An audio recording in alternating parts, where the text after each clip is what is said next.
जय हिंद मेरे प्यारे साथियों, आप सभी का जीपीएल एकेडमी के इस यूट्यूब चैनल पे बहुत बहुत स्वागत है।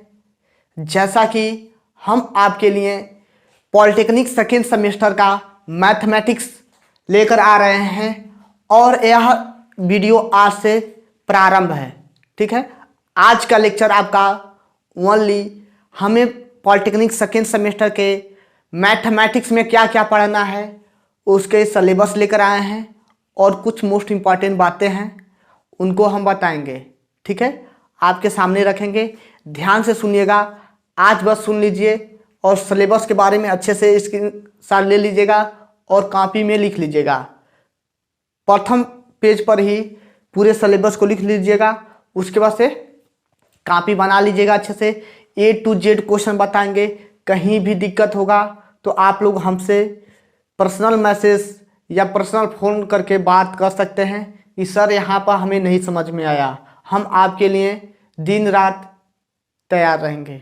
ठीक है, ऐसा बात नहीं है कि यदि मान लेते हैं आपको किसी भी क्वेश्चन में डाउट हो जाता है कि नहीं समझ आ रहा है तो कैसे पूछें, तो आप लोग हमारे पास फ़ोन करके बात कर सकते हैं। ठीक है, डिस्क्रिप्शन में व्हाट्सएप ग्रुप दे देंगे, उससे जुड़ना होगा तो जुड़ जाइएगा और नंबर भी दे देंगे, वहाँ से अपना बात कर सकते हैं। ठीक है, तो पॉलिटेक्निक सेकेंड सेमेस्टर के मैथमेटिक्स में हमें क्या क्या पढ़ना है, तो सबसे ज़्यादा आपका क्या है, समाकलन। ठीक है, सबसे ज़्यादा आपका समाकलन है, तो समाकलन को अच्छे से पढ़ेंगे तभी कंसेप्ट क्लियर होगा। यदि अवकलन पढ़े होंगे तो समाकलन कुछ नहीं है। ठीक है, क्योंकि यह दोनों एक दूसरे से संबंधित रहते हैं। ठीक है, यदि अवकलन आता है तो समाकलन आ जाएगा, क्योंकि अवकलन के उल्टा समाकलन होता है। ठीक है, सेम टू सेम समाकलन के उल्टा अवकलन होता है, अवकलन के उल्टा समाकलन होता है, एक दूसरे के संबंध में जुड़े रहते हैं। ठीक है, तो यह आपका पहला चैप्टर क्या है, समाकलन, इंटीग्रल। ठीक है, दूसरा क्या है, प्रतिस्थापन द्वारा समाकलन। यदि मान लेते हैं समीकरण दे देता है, उसको प्रतिस्थापन द्वारा यानी कि मानकर लगाने का, यह प्रतिस्थापन समाकलन, मानकर लगाने वाले जो मानकर लगाया जाता है इक्वेशन को, उसको प्रतिस्थापन द्वारा समाकलन करते हैं। फिर होता है आपका खंडशः समाकलन। ठीक है, आइलेट का प्रयोग किया जाता है। आंशिक भिन्नों द्वारा समाकलन, यानी कि सब मिला जुला रहेगा, आंशिक भिन्न का रहेगा, कुछ विशिष्ट इसमें कुछ सब मिले होंगे, यानी कि इन चारों इसमें मिले होते हैं। आंशिक भिन्न द्वारा समाकलन, यह आप लोग जानते हैं कि द्विघात समीकरण के रूप में रहता है या किसी और के पद में होता है। जो 12th पढ़ के आए होंगे उनके लिए कुछ नहीं है, लेकिन उनके लिए बहुत कुछ है।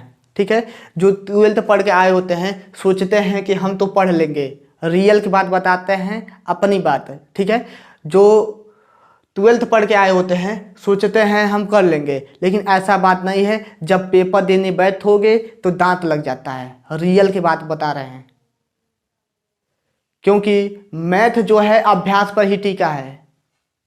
यदि मैथ को अभ्यास नहीं करते हो और सोचते हो हम लगा लेंगे, तो ऐसा बात नहीं है, बहुत गलत काम करते हो। जितना आ रहा है भले से आ रहा है, उसी क्वेश्चन को 10 बार लगाओ, लेकिन लगाओ। दूसरे क्वेश्चन को जानने का कोशिश मत करो। पहला क्वेश्चन आ रहा है तो पहले क्वेश्चन को 10 चक्कर लगा लो, तब दूसरे पर बढ़ो। ठीक है, हमारा सिद्धांत यह है कि हम उदाहरण से लेके हर ए टू जेड क्वेश्चन, यानी कि प्रत्येक क्वेश्चन को हम बताते हैं। ठीक है, आपका है निश्चित समाकलन, इसमें जो मान होते हैं वह निश्चित होते हैं।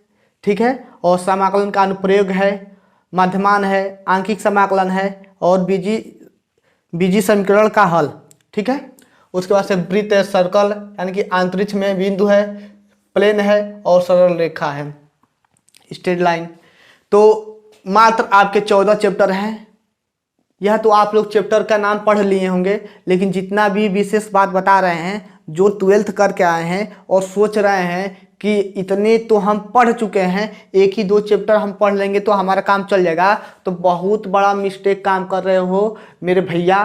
प्यार से समझा रहे हैं, समझ जाइएगा, क्योंकि यदि आप लोग सोचते हैं हम लगा लेंगे तो ऐसा बात नहीं है। ठीक है, आप लोग सोच रहे हैं सही है, आप लोग लगा लेंगे, लेकिन ऐसा बात होता नहीं है। हम नहीं लगा पाते हैं। कंसेप्ट क्लियर है, कंसेप्ट क्लियर से काम नहीं चलेगा, प्रत्येक क्वेश्चन को लगाना पड़ेगा। रिवीजन नहीं करेंगे तो नहीं काम चलेगा, बैक लग जाएगा। तो कल से प्रत्येक क्वेश्चन का मतलब हर एक चैप्टर वाइज लेसन का वीडियो हम बना देंगे। A to Z क्वेश्चन, एक भी क्वेश्चन छुड़वाएंगे नहीं, चाहे वह बहुविकल्पिक हो या प्रश्नावली के क्वेश्चन हो। हमारा सिद्धांत है पहले हम बहुविकल्पिक बोल रहे हैं, पहले हम उदाहरण के क्वेश्चन को लगवाते हैं। ठीक है, पहले हम उदाहरण के क्वेश्चन को लगवाते हैं।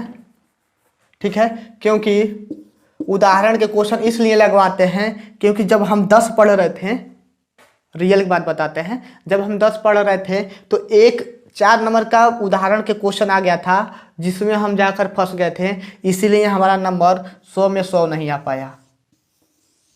ठीक है, इसी के कारण से हमारा 100 में 100 नहीं आ पाया, जिसकी वजह से जब हम 11 में गए पहले उदाहरण के क्वेश्चन को लगाते थे, तब एक्सरसाइज के क्वेश्चन को, वहाँ से हमें भटक खुल गया कि हमें उदाहरण के क्वेश्चन को भी लगाना चाहिए। तब दिमाग नहीं था, बहुत कम था, हम सोचे कि ये एक्सरसाइज के क्वेश्चन लगा लेते हैं, उदाहरण के क्वेश्चन कौन पूछेगा, उदाहरण के क्वेश्चन कोई पूछेगा नहीं। तो ऐसा बात नहीं है, सबसे ज़्यादा क्वेश्चन आपके उदाहरण से ही आते हैं। और प्रत्येक वीडियो का कोई भी पैसा नहीं लगेगा, फ्री रहेगा, 1 भी रुपया नहीं लेंगे। जो भी टीचर पढ़ाएंगे वह आपको घोल के पिलाएंगे नहीं। ठीक है, वह आपको घोल के पिलाएंगे नहीं, वह जैसे हम समझाएंगे वैसे वो भी समझाएंगे, जैसे वह समझाएंगे वैसे हम भी समझाएंगे। बशर्ते क्या है, वह पैसा लेंगे लेकिन हम पैसा नहीं लेंगे, वह पैसा लेंगे हम पैसा नहीं लेंगे। इसलिए हम बोल रहे हैं कि पैसे की पाछे जो जा रहा है उसे जाने दो, उसके पास पैसा है, वह पैसा दे रहा है, लेकिन यहाँ से पढ़ो, यूट्यूब पे पूरा फ्री रहेगा। ठीक है, 1 भी रुपया नहीं लेंगे। तो जितना भी हम समझाए हैं अच्छे से पहले इस क्वेश्चन को, इस चैप्टर वाइज चैप्टर को प्रथम पेज पर लिख लो, और कल से हम लोग समाकलन पढ़ेंगे। पहले समाकलन के जो भी सूत्र होंगे प्रथम चैप्टर में उसको कवर करेंगे।